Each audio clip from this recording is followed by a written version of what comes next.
ನಮಸ್ಕಾರ ರೈತ ಬಾಂಧವರಿಗೆ. ನಾನು ವಸಂತವನ್ನ ಕಟ್ಟಿ ಅಲ್ಲಿ ಇಂಡಿ ತಾಲೂಕು ಜವರ ಗ್ರಾಮದಲ್ಲಿ ಒಂದು ರೈತರ ಹೊಲಕ್ಕೆ ನಾನು ಇವತ್ತು ಬಂದಿದ್ದೀನಿ. ಇಲ್ಲಿ ಒಂದು ವಿಶೇಷ ರೈತರು ಅದಾರ. ಯಾಕಂತಂದ್ರೆ ಕುರಿ ಸಾಕಾಣಿಕೆ ಕಡಿಮೆ ಬಜೆಟ್ದಲ್ಲಿ ಕುರಿ ಅನ್ನೋದು ಯಾವ ಥರ ಸಾಕ್ಬೇಕು ಅನ್ನೋದು ಕೂಡ ಅವರು ಸಾಕಾಣಿಕೆನೂ ಮಾಡಿದ್ದಾರೆ. ಮತ್ತು ಅನ್ನೋದು ಅವ್ರು ಏನೇನು ಮಾಡ್ಯಾರ ಅಂತ ಅವ್ರಿಗೆ ಕೇಳೋಣ ಬನ್ನಿ. ರೈತರಿಗೆ ನಮಸ್ಕಾರ ರೀ. ನಮಸ್ಕಾರ ರೀ. ತಮ್ಮ ಹೆಸರು? ನನ್ನ ಹೆಸರು ಜಗದೀಶ್ ಜಾನಪ್ಪ ಆಗ್ಮಾರೆ, ಊರು ಜೇವರು, ತಾಲೂಕು ಇಂಡಿ, ಜಿಲ್ಲಾ ವಿಜಯಪುರ. ಓಕೆ.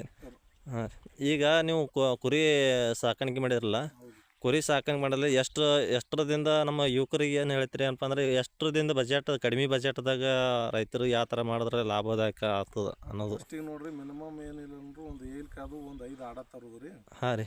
5 ಆಡ ತಂದು ಅವ್ಕರದೇ ಮರಿ ಕುರಿ ಅವ್ಕರದೇ ಬೆಳೆಸ್ಕೋತ ಹೋಗೋದ್ರಿ.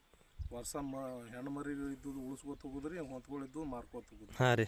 ಹಿಂಗೆ ಮಾಡ್ಕೋತ ಹೋಗೋದ್ರಿಂದ ಪ್ರತಿ ವರ್ಷ ಅದೇ ಗೊಬ್ಬರ ನಮ್ಮ ಹೊಲಕ್ಕತ್ತೈತೆ ರೀ. ಕುರಿ ಮರಿ ಮಾರೋದ್ರಿಂದ ಅದೇ ನಮ್ಮ ಮನೆ ಸಂಸಾರ ಎಲ್ಲ ನಡೀತೈತೆ ರೀ. ಹಾಂ ರೀ. ಈಗ ನಿಮ್ಮಲ್ಲಿ ಈಗ ಮೊದಲು ಎಷ್ಟು ಇದ್ದರು ಕುರುಗಳು?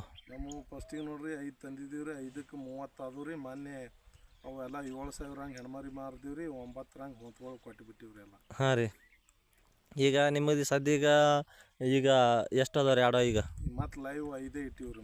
ಮತ್ತು ಲೈವ್ 5 ಇಟ್ರಿ. ಈಗ ಮತ್ತು ಅವಕ್ಕೆ ಮೇವು ಎಲ್ಲ ಏನೇನು ಸಂಗ್ರಹ ಮಾಡ್ಕೊಂಡಿರಿ? ಮೇವು ನೋಡ್ರಿ, ಈಗ ಹಸರು ನೇಪಿಯರ, ರೆಡ್ ನೇಪಿಯರ ಎರಡು ಕೂಡಿ ಒಂದು ಅರ್ಧ ಎಕರೆ 20 ಗುಂಟ ಹಚ್ಚಿದೀವಿ. ಈಗ ಇದೇ ಮೇವು ಹಾಕಿರಂತೇಳಿ ಈಗ ಆಡ ಕಡಿಮೆ ಮಾಡ್ಯಾರ. ಈಗ ಮೇವು ಬರೋಣ ಮತ್ತೆ ಜಾಸ್ತಿ ಬರ್ತಿರ್ತೀವಿ.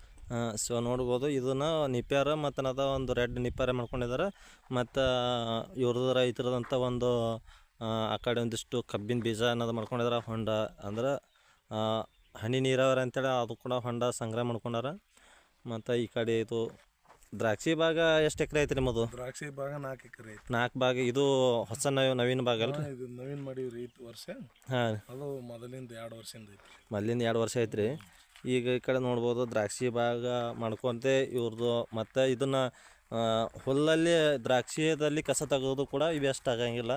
ಅದೇ ಕುರಿ ಮರಿ ಕೂಡ ಒಂದು 10 ಕುರಿ ಆರಾಮಾಗಿ ಬದುಕ್ತವೆ. ಮತ್ತು ಗೊಬ್ಬರ ಕೂಡ ಇದರಲ್ಲಿ ಹೊರಗಿಂದ ಅವಶ್ಯಕತೆ ಇರಲ್ಲ. ಏನಪ್ಪ ಗೊಬ್ಬರ ಹೊರಗಿಂದ ತರ್ತೀರಾ? ಇದೇ ನಿಮ್ಮದು ಯೂಸ್ ಮಾಡ್ತೀವಿ ನಾವು. ಹೊರಗಿಂದ ಏನೂ ತರಲ್ಲ ರೀ. ಹೊರಗಿಂದ ಏನು ತರಂಗಿಲ್ಲ ರೀ. ಕುರಿ ಗೊಬ್ಬರ, ದನದ ಗೊಬ್ಬರ.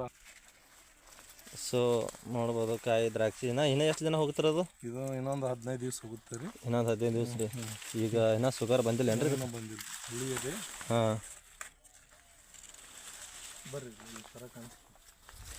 ಯಾಕೋ ಒಂದು ಸ್ವಲ್ಪ ಕಾಳು ಹಳಕಾಗೈತಲ್ರಿ? ಹೌದು, ಮಳೆ 3 ತಿಂಗಳು ಮಳೆ ಕಾಡ್ತಾನೆ. ಹಾಂ ಹಾಂ ಹಾಂ ರೀ. ವರ್ಷ ಭಾಳ ಪ್ರಾಬ್ಲಮ್ ಐತೆ ರೈತರಿಗೆ. ಹಾಂ,